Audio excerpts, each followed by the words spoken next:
Okay, shall we get started? Um, so, hello everyone.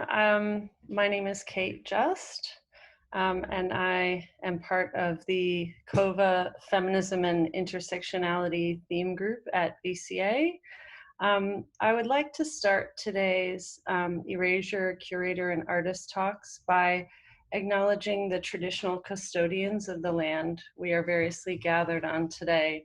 In my case, that's that of the Boonwurrung people of the Kulin Nation, and pay my respects to their elders past and present. Sovereignty was never ceded. And in the current climate in which Indigenous rights and the Black Lives Matter movement are gaining further momentum, we are being offered an opportunity to deeply engage with the work we can individually do to dismantle white supremacy and enact structural change and honor and amplify the voices of Black people, First Nations people, and people of color in every area of our lives, including this, our art community. In our work, we have the responsibility and potential to honor and acknowledge country and First Nations sovereignty through the actions we take, not just the words that we speak. So welcome to the Erasure Curator and Artist Talks featuring curator Noor Shkembi and artists Claire Bridge, Jaja Chen, Kaylee Go, Soyun Kim, Susanna Langley, Nina Rose Prendergast, Darren Tanitan, and Azza Zine. I'm starting us off in my role in COVA, the Center of Visual Arts at BCA, where I co-pilot the Feminism and Intersectionality theme group with Vicki McInnes, an inspiring curator, writer, gallerist, researcher, and the Research Development Fellow at COVA. Through a series of programs and research seminars, curatorial and artistic projects, we create dialogue around feminist discourse happening locally and internationally. And we critique institutional structures in the art world and our own institution. This talk today centers around our first online curated show under the banner title Assembly Point Reassemble. Reassemble is a series of 2 online and 2 on-site guest curated exhibitions in 2020 hosted by COVA in association with Assembly Point Creative Spaces. The online exhibitions are hosted at the COVA website, and which you'll see today, and we owe a debt of gratitude to Eleanor Simcoe at COVA for her web production work on the series. And the Assembly Point site, which many of you may know, is a series of 5 vitrine spaces in Sturt Street, South Bank, near our campus, where we usually program for exhibitions of student work. This year, we decided to invite guest curators in to work with students on exhibitions that engage feminist themes, and our first curator is Noor Shkembi.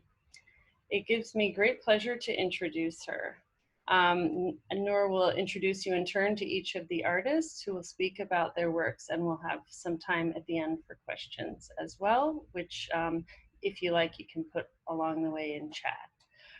I am a huge personal fan of Noor's curatorial practice and was thrilled to be able to get to know her better and see her work, her magic with students at BCA. Noor Shkembi is a Melbourne-based curator, writer, and emerging scholar. Noor has produced and curated over 150 events, exhibitions, and community engagement projects, and was one of the core team which established the Islamic Museum of Australia, serving as the museum's inaugural art director, exhibitions manager, and foundation curator. She has served on numerous boards and committees, including as a commissioner for the Creative State Commissions at Creative Victoria. Noor is a member of the International Association of Art Critics and an advisory board member of the multi-year history research project led by the University of Melbourne titled Decentering Australian Art Beyond the Fixed Canons of Australian Art. Noor engages her independent curatorial practice nationally. Recent exhibitions include Waqt al-Taghir, Ace Open, Kalas, University of New South Wales Galleries, and the Inner Apartment, Nishi Gallery, and the National Museum of Australia. She is also a founding member of 11, a collective of contemporary Muslim Australian artists, curators, and writers led by Sydney-based artist Khaled Sabsabi. Noor holds a master's from the Victorian College of the Arts and is a current PhD candidate in the Department of Art History, where she's undertaking research in contemporary Islamic art history. And now it gives me great pleasure to hand the mic over to Noor Shkembi. Thanks, Noor. Thank you, Kate. I too would like to begin by acknowledging the traditional owners of the land, specifically where I live and work, the Wurundjeri Wurrung people of the Kulin Nation. I acknowledge that they are the traditional custodian of the lands and waterways where I live and work, and I pay my respects to their elders, past and present. Sovereignty was never ceded. I also think it's important at this time to acknowledge the extraordinary strength, vision and power of Black and First Nations brothers and sisters, friends and colleagues and communities across the globe. I stand with you in determination to seek out, demand and uphold equality and justice. There is no place for racism, more specifically white supremacy or white-centered ideology, covert, overt or systemic. Black Lives Matter always. So many thanks to Dr. Kate Just, who's an absolute powerhouse, and to Vicky McGuinness for inviting me to participate as one of the guest curators for the Assembly Point series of exhibitions, which is hosted by COVA, Feminism and Intersectionality Research Group and the City of Melbourne. I would also like to acknowledge the amazing work of our web producer, Eleanor Simcoe, who has been an absolute pleasure to work with and was instrumental in transforming Erasure into an online exhibition. So I'd like to begin today with a quote by Indian art critic and curator Geeta Kapoor. Kapoor states, "It is a commitment to see the history of art in conjunction with the history of humanity, a proposition that is humble, self-evident and audacious. This commitment that Kapoor speaks of is something that compels me in my own curatorial practice and research.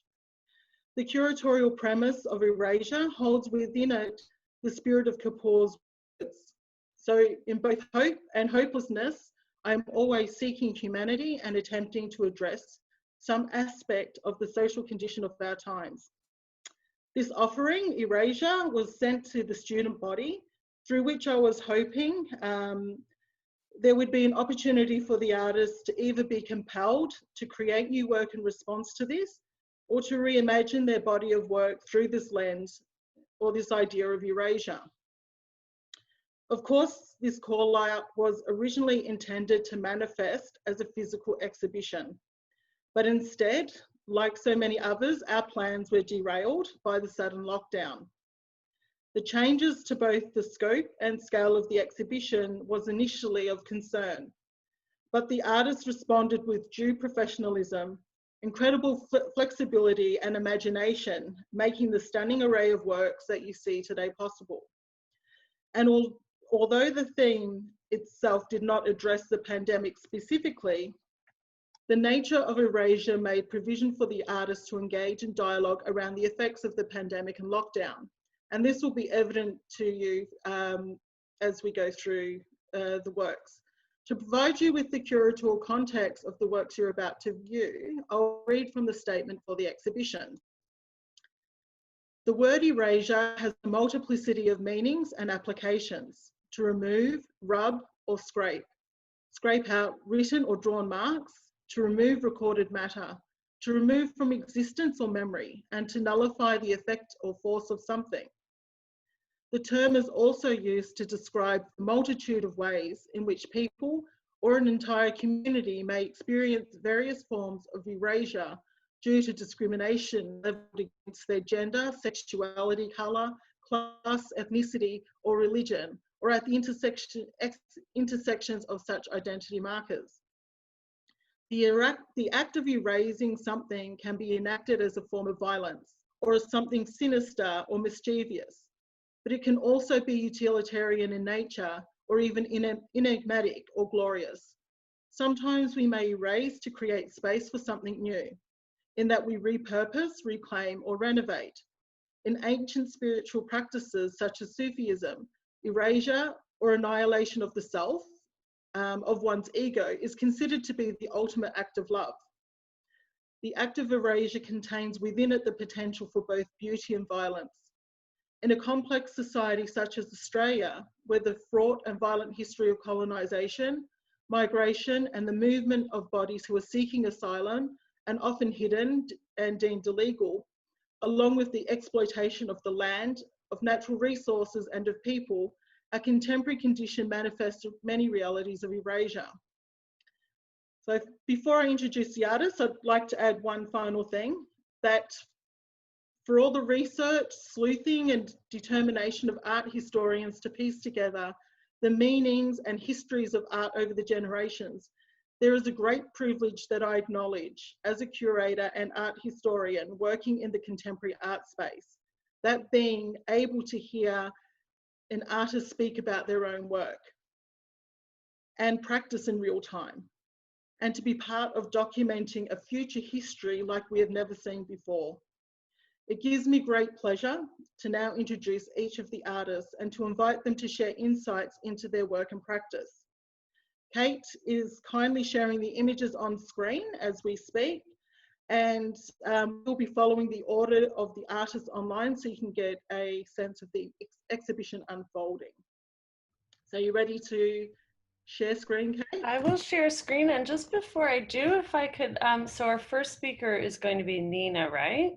Yeah. So if everyone else could now turn their video off, except for the interpreters, Noor and Nina, and then you can turn back on when Noor calls on you, and I'll also turn mine off. Okay. We'll wait for share screen and then we'll start. Perfect. Okay, so the first artist I'd like to introduce is Nina Rose Prendergast. Nina is an honours student in the Fine Arts program at the Victorian College of the Arts. Nina begins with a quote by Melissa Holbrook Pearson from Dark Horses and Black Beauties, immersing herself in practice within the imagery of Pearson's words. Quote, "There are three types of women who love horses: those who want something out of them, personally or professionally, those who anthropomorphize them, and those who are seeking a higher knowledge about horses and humans and the mysteries of their intersection." Nina identifies as all three. Nina pursues this higher level of thinking through the eloquent description of her body of works titled Damon. Self-isolation feels like self-elimination. My physical compartmentalization from the outside world has extracted my presence from previously overlapping lives. My practice and honours research project addressed the parallel erasures of femininity and animals in society. Self-isolating at home with my spaniel has exaggerated our affinity in my own life. My artworks honour animals and women in the home and explore how each might navigate traditionally oppressive domestic situations in a time when the houses become inescapable. I've been photographing myself to document and prove my existence now that my eyewitnesses have diminished. My photo documentation combats our isolation by connecting my presence to yours. So Nina, there is a delicacy to your work as you trace emotive presence across your collection of images. Can you share the process as well as the symbolism of the process with us? Yeah, thank you. And thank you for that introduction there. I guess, yeah, I did go on a bit of a journey, I think, with my project. I did start off by proposing kind of like an entirely different thing to what I ended up with, which was to sort of like present photo documentation of myself in isolation, because I was in this space of kind of feeling quite erased because I didn't have any eyewitnesses and I kind of felt like a bit of a hologram or something, and it was this really strange experience. But then I did sort of like end up sort of addressing that whole animal thing that I guess my bio was all about. And yeah, I guess I didn't actually end up using any of the, sorry, I'm just getting my notes up. Any of the photos that I was sort of like proposing to take. But the photos in all of my artworks are actually magazine pages, which felt appropriate for a project assembled during lockdown because I didn't have access to real life people to take photos. And I feel like the erasure is quite prevalent in like the airbrushedness of the editorial imagery. And I chose to use grey lead pencils for my drawings because it's a recognisably erasable material. And the fakeness of the lines ebb in and out of visibility because they're partially erased by the tone of the background photo. And that feels to really reflect the kind of thoughts I have a lot around the erasures and distancing between animals and humans. Particularly humans and horses. And most of these drawings are of horses. And I guess that's because I'm quite invested in countering the imbalance or erasure between the equestrian saturation that occurred sort of historically in society as opposed to today's marginalization of horses. In an era where horsepower is generated by engines and Mustangs are cars. And this erasure is only exacerbated in art with the horse motif just about being thrown out of the window after being a dominant figure in paintings and sculpture and the like, you know, up to perhaps a century or so ago. Horses were depicted as a common denotement of status. And now it's just this really oftentimes daggy, outdated thing to make horse art or animal art, which is just a real testament to the fact that human interest in and demand for horses has dramatically decreased in agriculture, warfare, entertainment, companionship, the list goes on. And horses are in this space of semi-retirement or semi-erasure in society. And that erasure is only half of the double loss at play for horses, with their wild natures irreversibly left behind due to domestication. And now they're met with its rejection from the very species that took them out of the wild, so they can't simply rewild themselves. So now they're just in this sort of like incompatible kind of state with the world, thus erased. And it's really sad. And I hope that by bringing them into contemporary spaces that my work occupies, I can maybe draw out a collective memory of the deep companionship and support exchange between humans and horses, and more generally humans and animals. And of course, that's just scratching the surface of animal erasure when we think about mass extinction, which I think is obviously the most hardcore and prevalent form of animal erasure to be addressed, which again totally stems from human ignorance of animals. So I like to think that by maintaining the presence of and celebration of animals in discourse and art and everything else, that we will prevent the erasure of animals that is caused by ignorance, by having animals hold space. Yeah, so I'm really rapt to be able to do that in the context of this exhibition. Yeah. Can you describe a little bit more about the relationship between the animals and female figures in your work? So specifically that these are women, images of women that you use in your work. I guess because I was thinking about the sort of the premise of this show being kind of about erasure and femininity, and the fact that both women and animals are kind of like faced with this various erasures in society, it just kind of seemed really fitting to use exclusively images of women in the context of this show. With regards to the scale of the works, could you describe a little bit, because we are online, the scale of the images and in particular the installation works that you've done in the past? Yeah, so the works from previous years are sort of various scales. Some of them, because they're magazine pages, they are the size of a magazine, so 8 by 10 more or less. There's the ceiling work, which is huge, and I guess that was again kind of referencing the editorial background of the photo, because like I was thinking about billboards and stuff like that, how big they are, and wanting to sort of like replicate that with the editorial image. And then with the sort of the newer drawings that I did specifically for the show that are included in the curation as well, I don't think they have dimensions because I kind of decided to leave them sort of like as JPEGs, if that makes sense, because of Yeah. lockdown. And because I knew that they were going to be exhibited online, I decided to make them sort of digital files that can be resized, I guess, to any scale. So that was kind of, yeah, my lockdown spin on things, I think. Thank you for sharing Thank you. with us today. Unfortunately, I have to go on to the next artist because we're really sort of tight for time with 8 artists to speak to. So the next artist that I would like to introduce is Claire Bridge. Claire is an interdisciplinary artist of Anglo-Indian and culturally deaf heritage, whose practice includes biomorphic ceramic sculpture, video and sound work, textiles, painting and installation.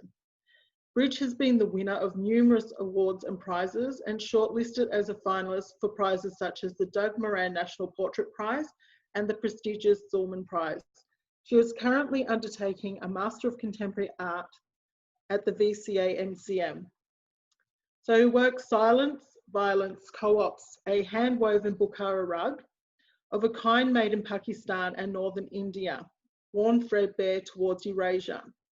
This installation speaks to a complex array of violences, from colonialism to anti-Muslim violence to the Indian bridal dowries of which a rug forms part, and the horrors of bride burnings, bride murders and gendered violence.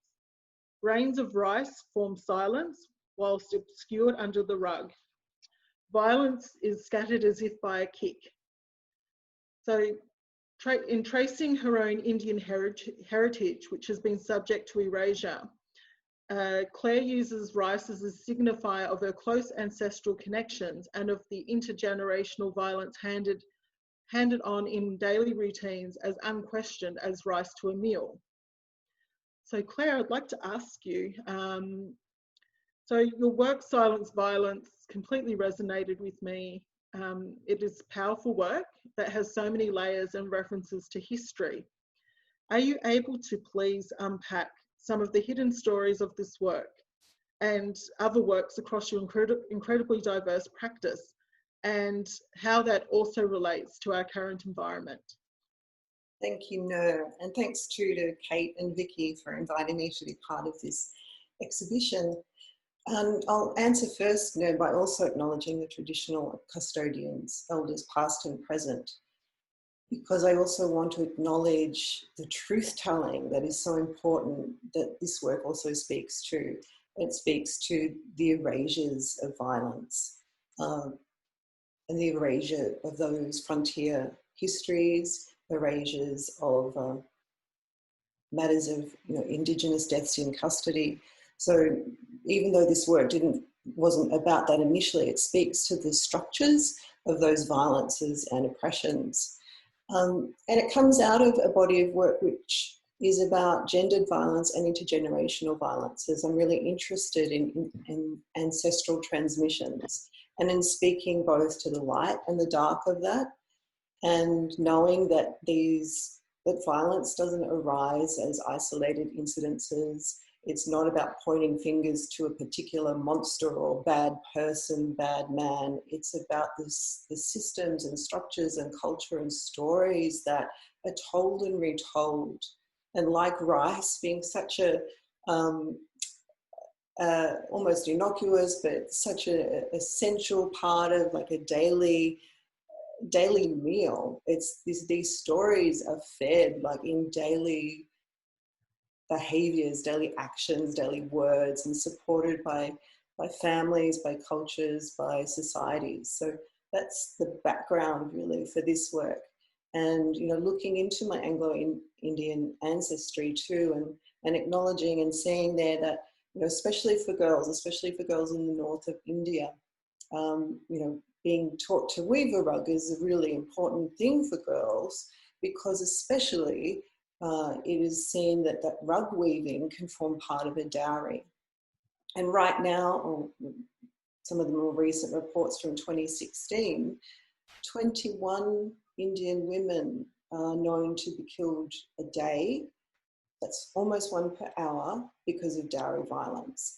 And these kinds of conditions, both in India but also globally, and especially emphasized during this COVID time of lockdown and isolation, these stories get hidden and through silence perpetuated. So I really wanted to speak to those things. So can you describe a little bit about the rest of your practice, because it is so diverse, and how these themes kind of are found throughout your practice? Thanks, Joe. Yeah, so my practice is very interdisciplinary. From ceramic work, sculptural work, through to textiles, through to installation and video work.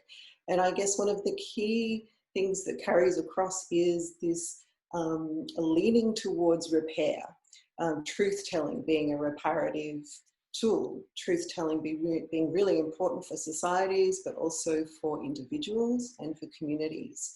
And so my truth-telling comes through, ceramic sculptures, a bombshell series, talking about gendered violence, but how, the distorted sexualization of women and the what is put upon women's bodies and identities, or through to textile works, referencing Audre Lorde's, your silence will not protect you.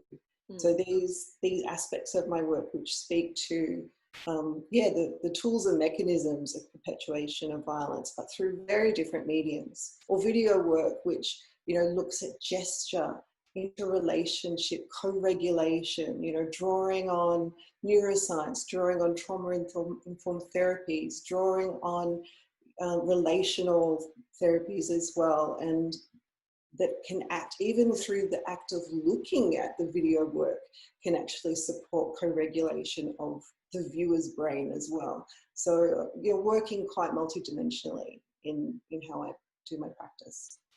Thank you. Thank you for sharing. We'll have to go on to the next artist. Thanks Unfortunately, so much, yeah. I feel like I'm cutting everybody short. So our next artist is Darren Tani Tan. Darren is a Singapore-born, Melbourne-based visual artist. He practices within an expanded field of photography that centres on his interest in corporality as the image for mental phenomena. His works are often contrived through unorthodox image-making processes where destructive impulses are sublimated, surfaces are trited and deconstructed, at times to a point of dissolution. Through this process, his works sustain a meditation on mortality and impermanence. So Darren is currently undertaking a Masters of Contemporary Art at the Victoria College of the Arts. He holds a Bachelor of Photography from Photography Studies College and a Bachelor of Design, Communication Design from RMIT University. He has exhibited locally and internationally and has been showcased in several major prizes across Australia, including the Bowness Photography Prize and the Olive Cotton Award. So Darren, I'd like to begin by asking you about the material techniques in your practice. There's a unique type of materiality that is so vividly present in your work. Is the use of human form in your photography central to this idea of impermanence? And can you describe the material process and give us some further insight into your thought processes behind these images? Yeah, sure. Well, first of all, thanks, Noah, for having me. I think perhaps I'll start off with my interest in the body. Like for me, the human body takes, the center, is the center of my practice, really. And it's something that I keep coming back to, mainly because, the way we navigate the world, the way we feel, the way we move around, and, it all comes back for me to the body. It's a really interesting one, I think, but perhaps I'll return to Camus' sort of essay in which he talks about the role of an artist in having to create dangerously. It is along that sort of thinking that I actually project my practice on. That sort of thinking which means to question and to provoke and to repudiate, past traditions, be it the political, be it the material, to questions the mediums. And it is along those sort of thinking that I work towards. And I think that really, for me, manifests itself in the material. And for me, the practice of erasure happens on the photographic surface. What is really interesting for me about the body is that by looking at images of the body, particularly images of body in pain, it does produce for me a sort of empathy. And that is something that I really try and strive in across my works. Like I said, the body is the way we navigate the world. And I guess in this current political climate, although my works do not speak directly to political issues, I recognize that the works that I produce are, to a certain extent, an embodiment of what is going around me, So in sort of, if we were to return back to the images of those kind of, it is true an idiosyncratic use of material, particularly in some of these images that were made through historical photographic processes, that the erasure of the body becomes then, for me, the way I sort of interpret it or navigate it really becomes about the body's vulnerability to suffering. I view these sort of things as a universal shared experience in which we can materially navigate such a pain. But I think photography has a really strange place because it's hardly considered with its material use. It's often seen as a copy of the world out there. So for me to sort of navigate those sort of territories, I really sort of embody myself into the process of making, and that manifests itself sometimes through scratching, sometimes through the disruption. And by disrupting the image plane, first of all, what it does is then to really disrupt what is being represented, but also for me, such a process of destroying to make something new becomes an articulation of transcendental experiences. That sort of thinking is then translated perhaps to, in the images on top, without any sort of recognizable semblances of the body. How can I then depict that sort of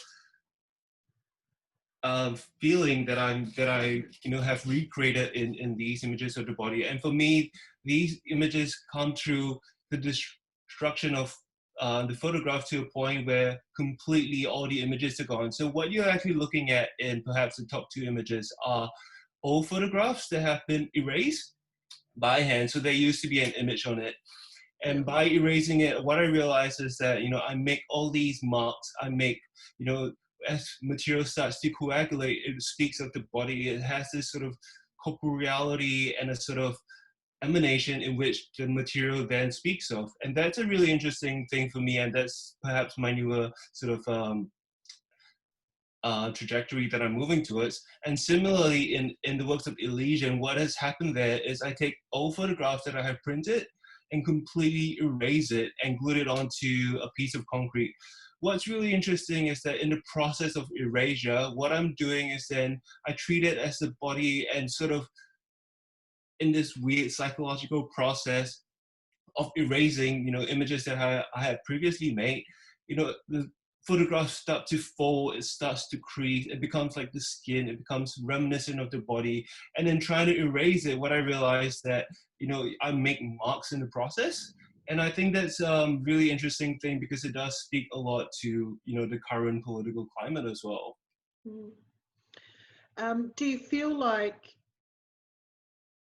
as a photographer, that this in some ways might go against what you are taught normally as a photographer, and that is to preserve the image, to document, and that the photograph itself is a vehicle of, an image or a moment that is captured? Is that something that you have had to unlearn, or do you feel like this is an important process for you to go through at this point in time, the erasure of images? For sure. I think it's a really interesting question. Photography has that history of documenting, of preserving time, but also it does come across as a fallacy because, as we understand, photographs can be staged, it can be fixed. We are projecting a singular viewpoint of the world. what I've actually really had to unlearn was the fact that photographs do lie, and perhaps in trying to unpack those things, realize that perhaps a more truthful approach of approaching photography is not to document, but for me to then sort of represent what I feel is embodied. And I think that's a really sort of interesting navigation to work within photography. But I guess to answer your question more specifically, yes, it does require a lot of unpacking and unlearning what photography is. Yeah. Okay, thank you so much for Sure. sharing. Unfortunately, we do need to That's go all on right. to the next artist who I'll be introducing, is Erasure Chen. Erasure is a ceramicist working across art, design and food. Her interdisciplinary approach is driven by her interest in exploring the diverse applications of the material through function, decoration and industry within the framework of creative production. Born in China and raised in Australia, her practice draws on inspiration from both Eastern and Western aesthetics, merging and reinterpreting iconic symbols into new and personal expressions, whilst alluding to its complex history of cultural and economic exchange. So Jaja completed her Bachelor of Fine Arts honours at RMIT and is currently in her final year of the Masters of Contemporary Art at the VCA. She has collaborated with Speak Percussion for assembly operation, exploring the oral qualities of ceramics, and also participated in Design Week 2019 with But First We Eat, that referenced the long and intimate history between ceramics and food. So in the work To Erase, Jaja documents a speculative experiment that sets out to erase a formal material creation while still in a malleable plastic state. The initial physical form that was intended for completion is now repurposed. Completion here refers to the usual practice of transforming ceramic material from greenware, i.e. raw clay, to glazed, high-fire, rigid stoneware, i.e. vitrified clay, in order to render it functional. So as a ceramicist, the destruction of unsatisfactory work whilst in its green state is a common occurrence, allowing the clay to be recycled and reused. To raise in this context is to remove the visual traces of artistic labour, to push out, to flatten and deconstruct. So on that point, Jaja, is there a metaphoric element of transformation that you are intending to share through this video work, which also shares the mesmerising process of the destruction of form in light of your practice as a ceramicist? Hi, yes, and thank you so much for including me in this exhibition. When I first encountered your call out from email, I hadn't thought to submit, but later on in the studio when I was making work towards my final, kind of developing work towards my final MCA year project, I was struck by this idea of like what it means to erase and how is it even possible. And I guess from a material standpoint, I think erasure in kind of like in science is technically impossible because matter and energy only ever gets transformed into other things. So in trying to materially erase something that I had made and which is now being recycled into another form for of my ceramics, I was really interested in like what happens when you try to erase something and can anything be erased. And in thinking about this online exhibition which exists in digital materiality, I realized that nothing actually ever can be erased. Like your memory and everything that's happened on this earth and what you do never ceases to exist and exists within a different space for yourself and other people. And also in thinking about this, I was always thinking about kind of like clay and ceramics and how it comes from this earth. And by using this beautiful material that has been mined and then utilized in kind of very ubiquitous kind of like industrial processes, from like using your toilet to your basin, it's like everywhere, but you don't really appreciate its function and how it exists in your daily life. And it made me think about how material permanence is kind of, it's really important, but the most, what kind of, as we live, like the thing that is most important is how things exist in our memories, in ourselves, and also therefore to maybe more collective kind of broader issues. And in ceramics, and thinking about using this material of the earth, and in what I'm doing in this video, I'm thinking a lot about kind of a lot of issues of, like, you know, kind of enforced invisibility of kind of many histories of this earth, but also in the clearing of land, in mono-agriculture, which is very, very toxic, how we are kind of using all these natural materials in which to construct our daily lives. And yeah, not a, yeah, it's yeah, it has this kind of very, yeah, I know, very spiritual feeling of, it makes me feel of like disconnect. And in these coronavirus times and in these lockdown things, how we, what we most kind of desire is connection and community and touch, and to join with other people. And this video speaks to a certain longing as well. Yeah. And you also, some of the projects that you've participated and led before have been, I guess, almost performative. So is this the first video that you've made of like the process of kind of, Yes, this is with definitely ceramics?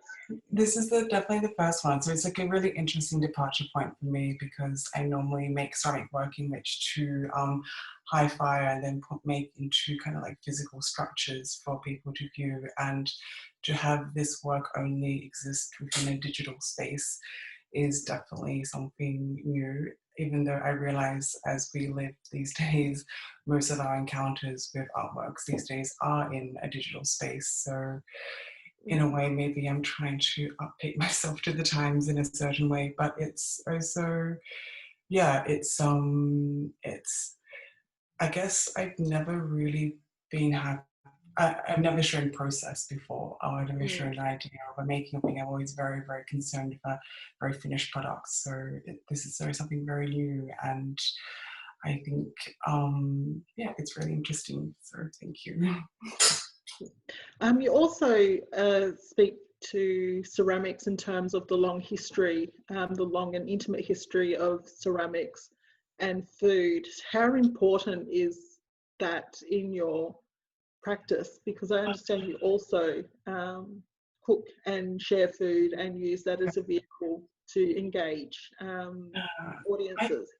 I think it's incredibly important when I think about, like, you know, the very, very essentials and the fundamental things in life which we share universally with all others, is about, you know, when you reduce ourselves down to kind of like, you know, basic biological beings. We need food, we need shelter, we need all these things, and there's something that can't be removed. But because it's so essential, it almost gets looked over because it's something that is in daily operations. So you don't realize how these fundamental structures in which you live get overlooked. And with ceramics, I think the way we have come to live, like the original oven was this kind of accidentally discovered thing where people dug holes and put, you know, fire and like hot coals underneath, and you cook food in there, and the clay hardened around the ground, which kind of invented your first oven. And it's so intrinsic to the development of society and civilization and community, kind of like those hunter-gatherer societies from very, very early on,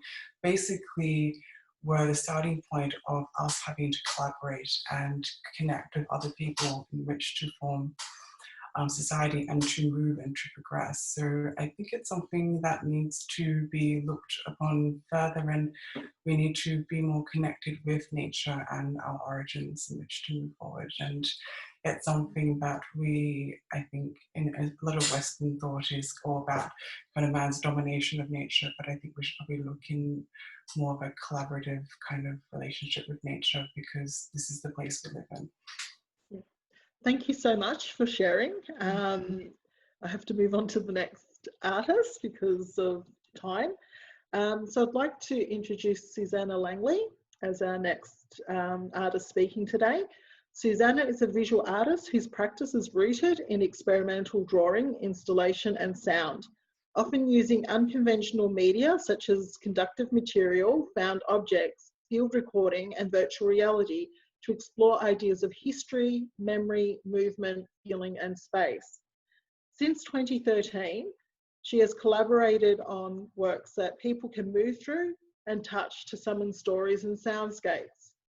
So Susanna is currently a master researcher at the Faculty of Fine Arts at the University of Melbourne and a recent artist in residence at Testing Ground Studios, South Bank, Melbourne.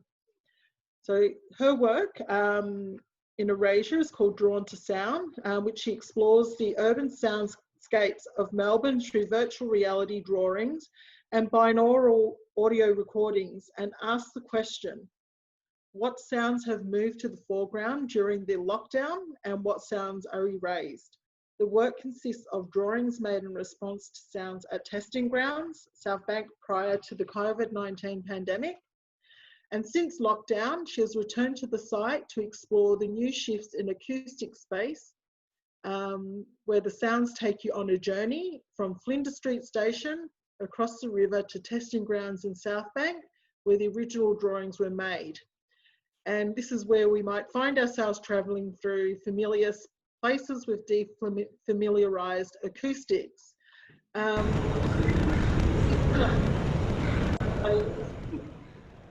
You've spoken about your work as tracing out a map of sounds so that participants can experience the visual in a virtual space.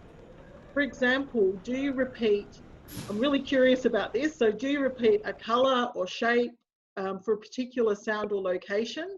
And could you say there's a type of language evolving in your practice? Oh, hi Noah. Hi everyone.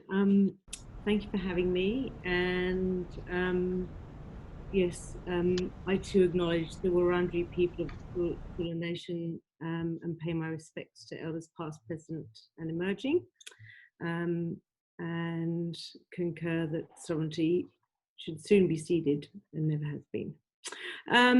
Look, I've really enjoyed making this work. It's part of my research that I sort of, started at testing grounds, and to answer your question, I'm really trying to,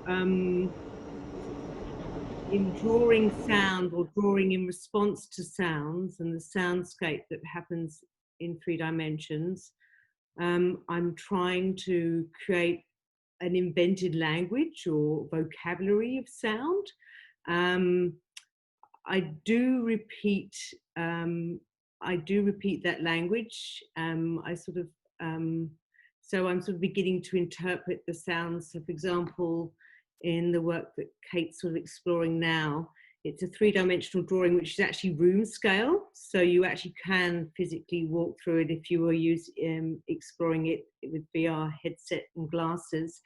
And the yellow sort of drawings to my mirror left, of the screen. That's actually a cockatoo that came into the city, and I love yellow and I love cockatoos, so that's my language analogy there. And the straight lines tend to be more human sounds. Blue tends to be people. It could be a skateboard, it could be just a voice that I heard at that particular time. And then the dark, thick black lines tend to be more testing grounds. Location itself is right on the corner of City Road.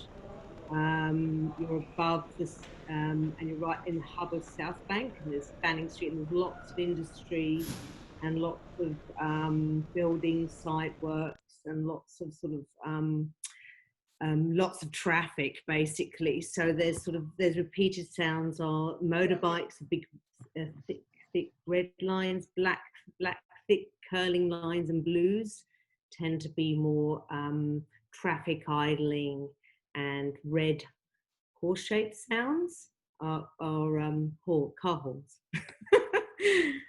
Mm. Does That's that great. explain it? Yeah, it does. Thank you so much. So with regards to the actual sort of process itself, like how do you decide what sort of portions of the sound or soundscape that you want to document as visuals?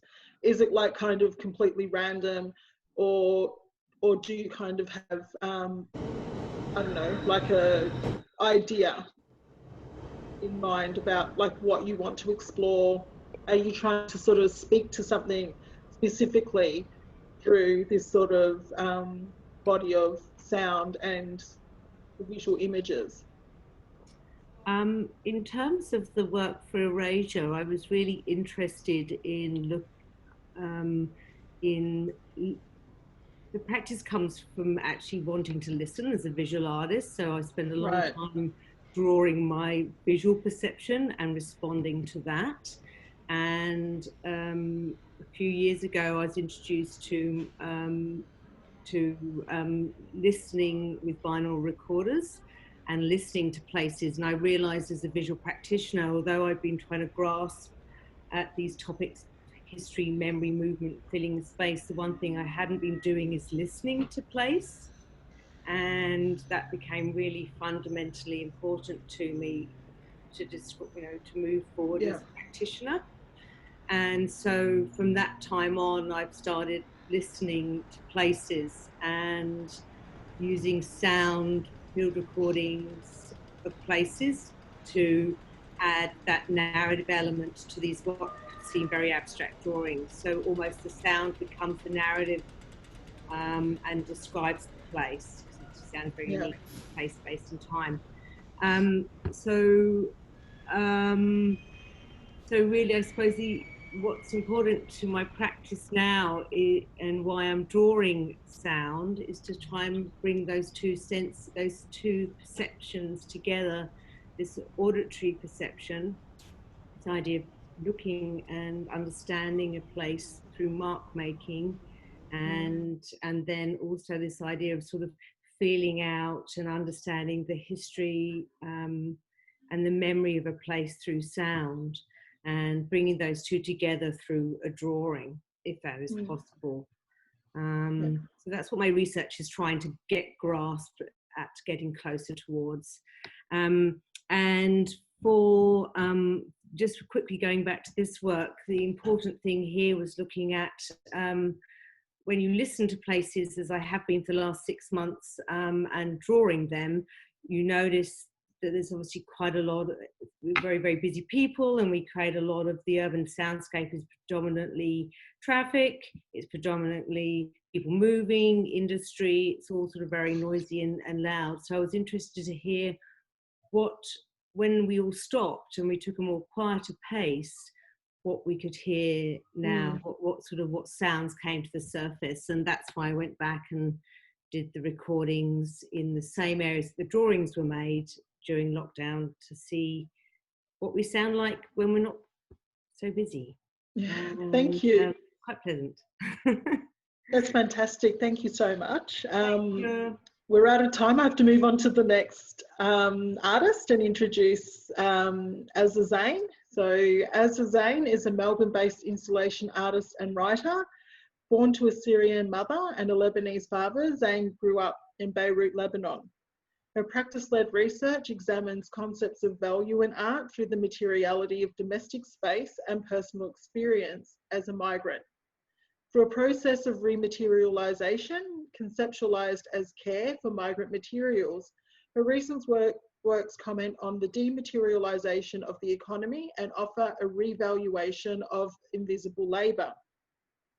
So Zain has exhibited in numerous solo and group exhibitions held in artist-run spaces in Melbourne, and she has participated in art residencies in Argentina and India, and she was recently selected to participate in the Labour Art Residency at the Santa Fe Art Institute in New Mexico.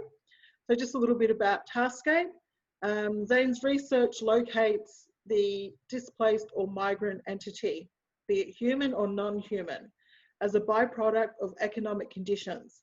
In her practice, she uses materials such as textiles, bentonite clay, and mica gold leaves, coins, as well as industrial grown shells. In recognizing the material history and trajectory of migrant materials, the invisible labor that is traced on their skin and surface, the multiplicity of the spaces they have visited. So Azza, I was just wondering, can you speak to the mechanisms of erasure that our current economic system imposes on both human and non-human entities, and how this manifests in your installations and objects? Hi, Noor. Thanks for the question. Before I start, I also would like to acknowledge country and that my practice developed and continue to develop on the unceded land of the Bunurong and Wurundjeri people of the Kulin Nation. I acknowledge the traditional owners of the land and pay respect to their elders past and present and emerging. So, yeah, as a migrant, I started finding that I kind of see myself as the conditions in which I live in, the socioeconomic conditions, very similar to some of the materials that I source that are industrialized, such as the Bunnings wood pole, or the shells that have been forcefully grown, and so for in terms of the dematerialization that I am looking at is in the economic system, is particularly how entities, human or non-human, becomes completely derooted and isolated from their places of origins or rituals, etc. For example, the bentonite clay is something. This bentonite clay is very organic, but it's used also for industrial dams, and it's quite a it's a good material for dams because it removes the toxicity of water, etc. But our relationship with it is not, and you can use it also as a material for masks on the skin. So it has that kind of material has like parallels with the body without being something, a creature or anything like that. But at the same time, it has. I buy it in bulk as an industrial material, and I do not have any relationship with its own origin of where it has been sourced as a land. So in many ways, it parallels my condition as a migrant. So you move between, is your practice normally rooted in installation, or have you sort of found yourself moving towards video works more recently? Can you tell us a little bit about the video work, rematerializing coins, revaluing liquidity? Yes. I use video as a way to activate space in my installations. I've used before, but then moved back to painting, which was originally my practice. And I think in the last 2 years, I've been trying different iterations of taskscapes, and in the last one, I felt that the process of melting the coin was as important as having the poles with the coins melted in them, entrapped in the first images in the website. So the video format mixes like real-time filming, but collages different ways of looking at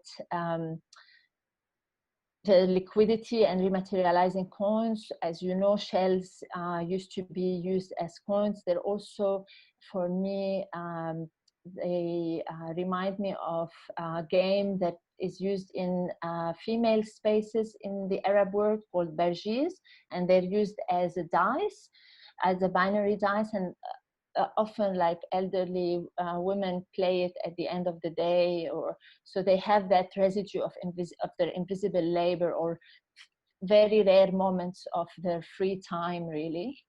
Yeah. And yeah, so, and then later in the video, there is the melting of the coin that happened in the studio, which I consider important as part of the process to show as the, as the object itself, because for the taskscape is a concept of experiencing a space and land through tasks. These tasks do not need to be productive labor as such. They're so taskscape escape the dichotomy of leisure versus labor, or labor versus land, which are things that the current economic system, even if it's not explicit, but they are categorizations that have been forced in modernity and in capitalism on objects and human beings. Okay, thank you so much. I'm mindful of the time, so we'll have to move on. And I know we've sort of reached the point we're at around 1:30 at the moment, so I understand if some viewers need to skip off. This is being recorded, so we will continue on with the next two artists, and I'm sure this video will be available for you to come back to and watch at some point. So our next artist is Kaylee Go. So Kaylee was born and raised in Malaysia, Singapore, and is currently based in Melbourne. Kaylee is inspired by the psychological and poetic implications of place, and explores the use of painting and architectural language in her practice. In her works, Go aims to construct meditative spaces and mental shelters that can encourage rest. She has participated in various exhibitions in and around Southeast Asia, and she has been nominated for participation in the 2020 Sovereign Art Prize, and was also recently commissioned by the Singapore Public Art Trust for a public installation work in 2019. So Kaylee received her Bachelor of Fine Arts from Singapore LaSalle College of the Arts, and is currently undertaking her Masters of Contemporary Arts at the Victorian College of the Arts here at the University of Melbourne. So a little bit about the work that's in Erasure. It's called In Seek of Light. So in this group of works, Kaylee explores the beauty of sculpted shapes of light by using a painting's negative space to see light as both the subject matter and material.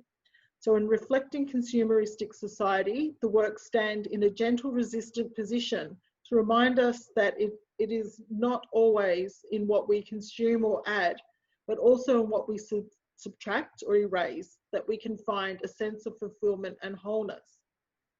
So Kaylee, here's a question for you about your work. So in your work, you apply the certain materials such as raw and textured cement and exposed wood. How important is the material base to your work in achieving what you describe as a sense of balance? And also, can you speak to the painting's negative space and how you use this to assist us in seeing, as a viewer, in seeing light? Okay, so in replying to the first question first, so the use of wood and cement, because for me, I feel that's the color gray from cement. There's a sense of coolness in it, and then also there's a sense of warmness in wood. So in trying, like with play with composition, like how much cement is used in a painting, the shades of the cement, and also the slight mixing of the warmth of the cement itself, and also the different warmness and coolness of wood. Both they in the sense of using composition to kind of the balance, I mean, is like the temperature kind of feelings of balance as and also as well as the compositional kind of balance in the painting. Am I making So sense? Yeah. would it be that the sort of concrete material represents for you the coolness in a structure, and the wood the warmth? Is that the kind Yes. of feeling you're speaking about in terms of the material balance? Yes. Other than that, but that is the first, like the initial kind of thought that I have. But then, like as I kind of use the different type of cement, and also like the slight color change, the tone of cement, that's also a range of coolness and warmness in the concrete, the cement itself, and also there's a range of coolness and warmth in the material of wood itself, and then stuff. So there's like ranges of like more subtle coolness and warmth in both materials as well. Yeah, and Yeah. it's also really interesting. So, Kate, if we can go up to one more. So in these works here, tracing light, the actual work, and then the work installed, and then what's really interesting, an extension of the work in that there's a shadow now that we can see, because the work is placed against a wall. And you describe this shadow as actually being part of the artwork. Can you sort of speak to how you use the physicality of your paintings to extend and, you know, play with this idea of negative space and lightness and darkness?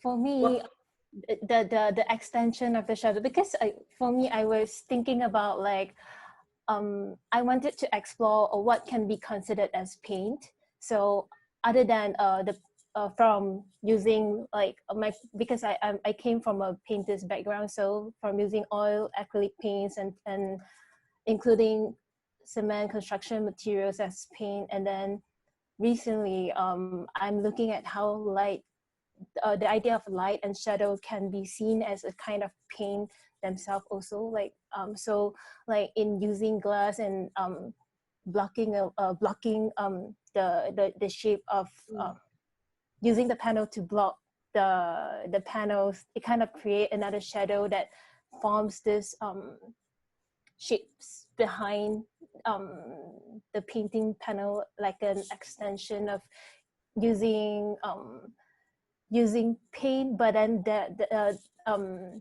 using kind of tracing, or like the lights kind of go through and the light and shadow itself became paint in a sense. Yeah. It's tracing something, you're actually creating another image using space and not just the material, which is really interesting way of approaching painting. We need to move on to the next artist. So thank you so much for sharing an insight into your practice. I'm sorry that we're sort of rushing through. So our next artist is Soo-Yoon Kim. So Soo-Yoon is a photo media artist and independent curator whose practice centres on the notion of identity and humanity in contemporary society. Kim's photographic works engage with and expand to current issues such as racism, gender discrimination, social inequity, and violence through self-performed images that reflect on her own experience of diverse cultures and crossing borders as a Korean female immigrant. Her works have been shown in national and international exhibitions and art awards, including Mama National Photography Prize, Josephine Ulrich and Wynne Schubert Photography Award, and Olive Cotton Award for Photographic. She holds a Master of Arts Management with a distinction from RMIT University, and is currently undertaking the Master of Contemporary Art at the Victorian College of the Arts. So the work that Soo-Yoon has in Erasure is called Cabinet of Curiosities of Identities. So I'll give you a little bit of a background to the work from Soo-Yoon's artist statement. So under the enlightenment of science, the anatomic display of body parts was utilised to understand humans in the same manner as the Cabinet of Curiosities. The study of dissected mould of body parts is aligned with the colonial Eurocentric view of ethnographic collections. In these collections, the body parts become mere fragments of exotic objects to analyse, excluding or erasing other elements of the person. Historically, the treatment of some humans as being non-human can be attributed to the Eurocentricity of colonisation in Australia. For example, in Australia, the existence of First Nation people was erased by falsely claiming the Newfoundland as terra nullius. Under Japanese colonial government, Koreans were forcibly experimented on as a form of medical research. Racism is evident in the current global COVID-19 pandemic, in which people of Asian appearance have been abused physically and verbally and blamed for the spreading of the virus. This absurd stylistic reasoning prejudges people based on their appearance. So within this work, Siyun analyses the structures of discrimination that still pervade, and this idea that there is still no respect of others. And she poses this question: can these dissected body parts with unrealistic skin tones define who this person is? So, Siyun, the question that I would like to ask is relating to your practice and the potent imagery contained in the Cabinet of Curiosities. Did the process play a role in the meaning of this work? So the way you've actually put together this work? Or was the image in itself the end goal and the ultimate container of this narrative relating to racism? Have we got? Yeah, I'm here. Sorry, I was so quiet. That's right. Sorry. Sorry, can you ask me question again? Are you asking? Yeah, sure. Yes. Sorry. So, in relation, was the process of making these images or the actual image itself the more important element of you creating this body of works? I think it's both. I think always for artist creation, for me, it's always an equivalent relationship on the both concept and then in the process or how the result come out. Of course, I try to convey certain form of visual representation which I want to present.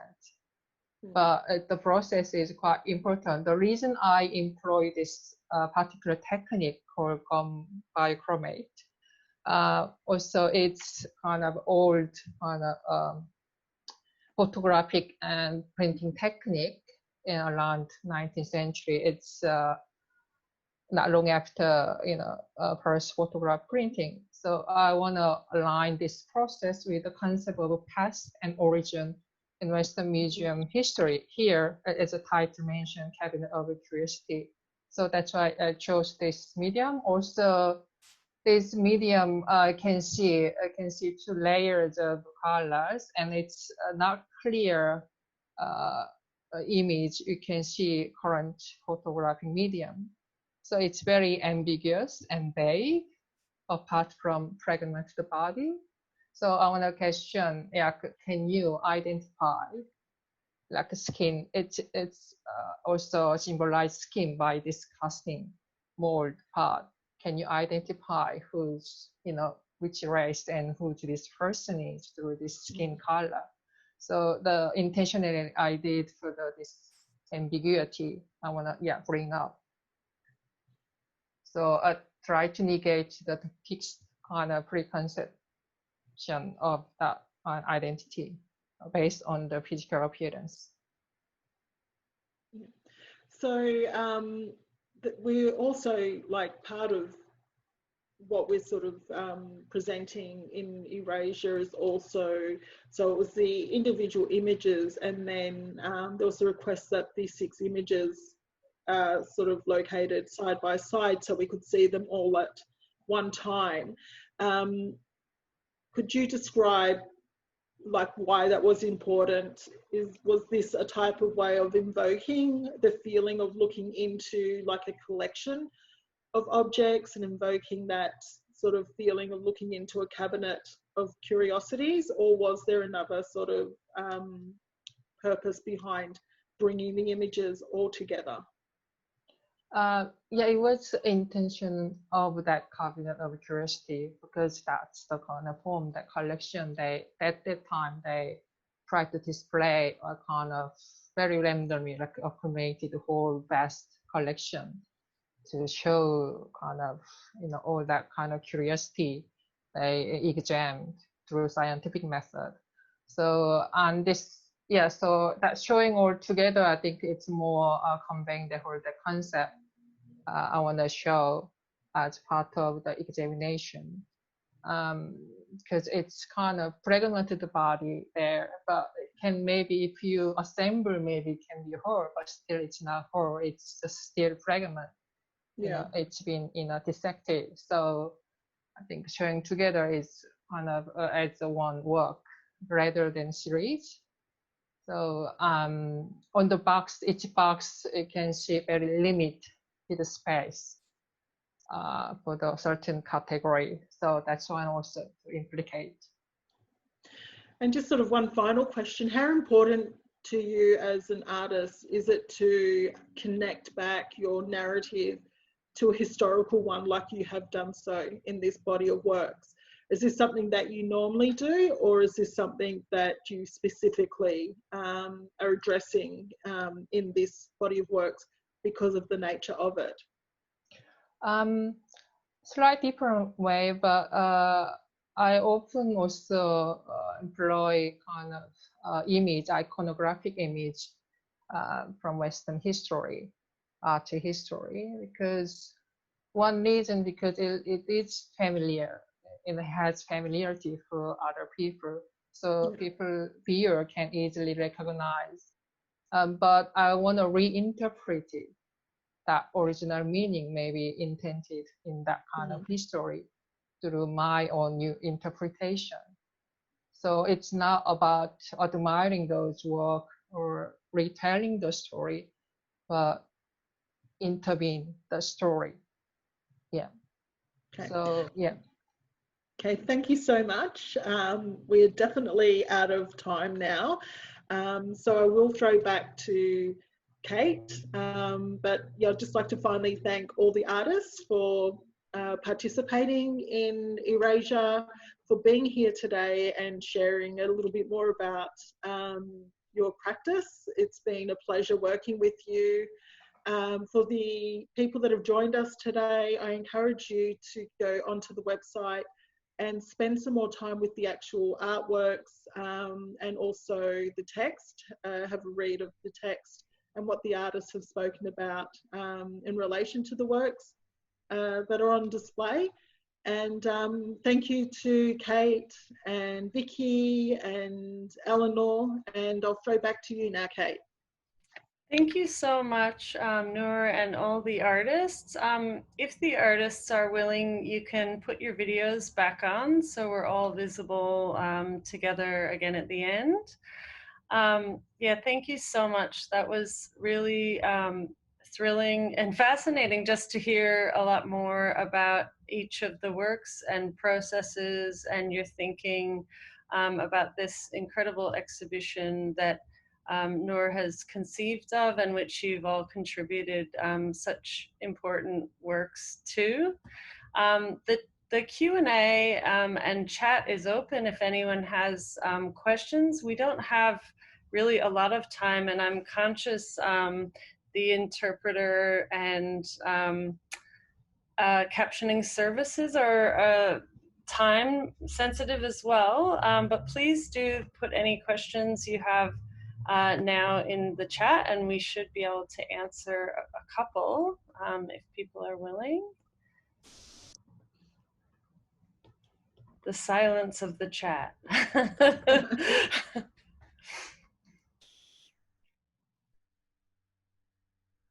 We'll get some sudden typing. I've opened the chat back up, and Q&A should also be open. Let me just have a look where it's gone. My screen. No. we'll give it a minute, but understandable as well if people don't have questions as well. That's also okay. Just give it another minute.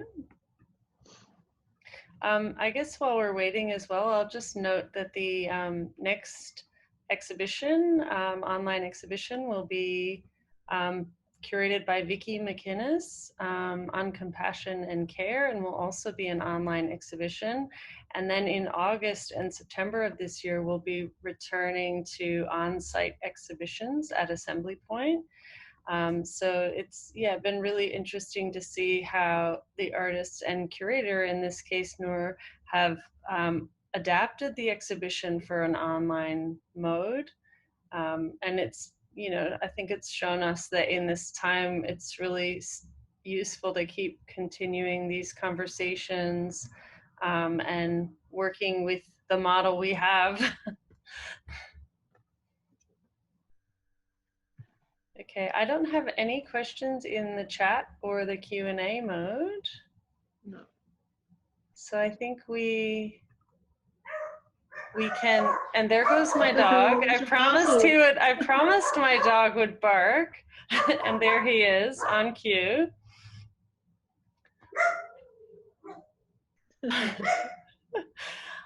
All right, I think that we will, oh, hang on, we've just got a comment that says, thank you for this fascinating webinar. I hung on to every word. That's lovely. Thank you.